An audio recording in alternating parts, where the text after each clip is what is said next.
Mag-ingat sa pagbili ng mga bagay na segunda mano dahil baka ito ay may dalang malas.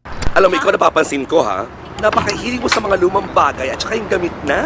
Ang luma kasi, mas may character. Sa unang tingin mo pa lang, parang may sinasabi. Mga kaibigan, isang lumang paniniwala ng mga sinaunang Asyano ay ang pagsusuot o paggamit daw ng mga segundamanong bagay ay maaaring magdala ng negatibong enerhiya sa iyong buhay, lalo na kapag yung dating may-ari ay namayapa na at hindi mabitawan yung bagay na yun. Sa isang published paper noong 2023 na pinamagatang Negative and Positive Contamination in Second-Hand Fashion Consumption, nakasaad dito na sa ancient Korea at iba pang East Asian cultures, may isang stigma na nagsasabing ang pagsusuot ng mga second-hand na gamit ay konektado raw sa malas. Ayon naman sa ilan ay hindi raw totoo ang bagay na to at ginawa lamang ng kung sino upang maging maingat ang mga tao sa pagbili ng mga pre-love items dahil na rin sa iba't ibang health concerns. Noong 2009 nga sa ikalawang bahagi ng Shake, Rattle and Roll 11 ay ginawan ito ng palabas na pinamagatan namang Ukay-Ukay na binansagan bilang isa sa may pinakamagandang visual effects sa Filipino film noong mga panahong yun. Paalala lamang, walang masama sa pagbili ng mga ukay o segundamanong gamit at wala ring ebidensyang magpapatunay sa pamahiin na to, bagkus ay ibinabahagi ko lamang sa inyo ang kaalamang ito sapagkat ako mismo ay nag-e-enjoy sa pagbili ng mga gamit